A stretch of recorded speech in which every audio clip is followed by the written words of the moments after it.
किसी भी माशरे का स्टेबल होना, उसके लिए बहुत ज़रूरी है कि उसमें रहने वाले लोग स्टेबल हों, सुलझे हुए हों।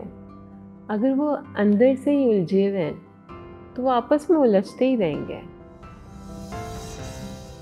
मेरा नाम सोनल धनानी है और मेरा ताल्लुक़ कराची से है। आई एम फाउंडर ऑफ परिंदे ट्रेनिंग एंड काउंसलिंग। परिंदे की जर्नी शुरुआत तो जो है वो बहुत ही अफ़सोसनाक उससे हुई थी।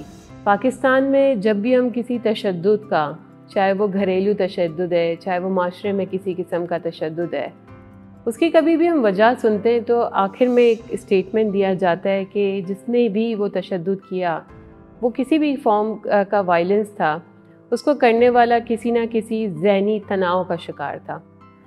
और ऐसा ही एक स्टेटमेंट सुना जब मैंने पहली दफ़ा जो है वो एक वायलेंस को इनकाउंटर किया, in which we lost a very close family member. This was my first encounter of seeing 47 coffins together for the first time in my life. And I'm sure encounters like this are not easy to process. और उसके अंदर भी ऐसा ही एक statement सामने आया that the person who did this act was not mentally stable. तो एक सवाल आया कि जब हर तशद्दुद करने वाला ज़हनी तौर पे स्टेबल नहीं होता, तो पाकिस्तान में मेंटल हेल्थ के प्लेटफॉर्म्स क्यों नहीं हैं? क्यों ज़हनी सेहत के ऊपर खुल के बात नहीं होती? क्यों स्टेट लेवल के ऊपर इतने बड़े इनिशिएटिव्स नहीं हैं? अब तक स्टेरियोटाइप्स और टैबूज़ क्यों हैं?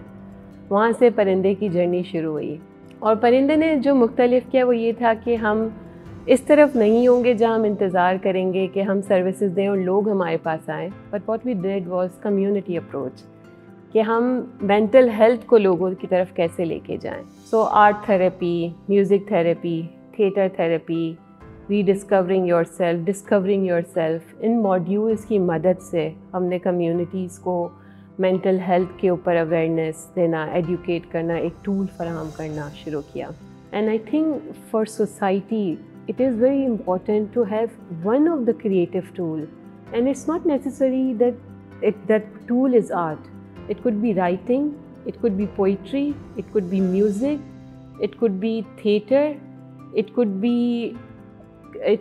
any sort of other creative medium than speaking, ताकि किसी भी ज़रिए से आप अपना इमोशन रिलीज़ कर सकें। It could be plantation for that sake, it could be embroidery, it could be cooking, कुछ भी हो सकता है। बट ये जो बैलेंस है रिसीविंग का और एक्सप्रेसिंग का, इसको मेंटेन करना बहुत ज़रूरी है। परिंदे ने बहुत सारे लोगों की ज़िंदगी को जो है वो बदला है। परिंदे is my purpose of life, और चाहे वो कितने ही मुश्किल और बहुत ही बदसूरत वजह से शुरू हुआ हो, लेकिन मुझे लगता है कि उसका शुरू होना ज़रूरी था। और आज मैं सोचती हूँ अगर परिंदे नहीं होता तो I don't know, it's a major part of my identity. लोग मुझे परिंदे की वजह से पहचानते हैं।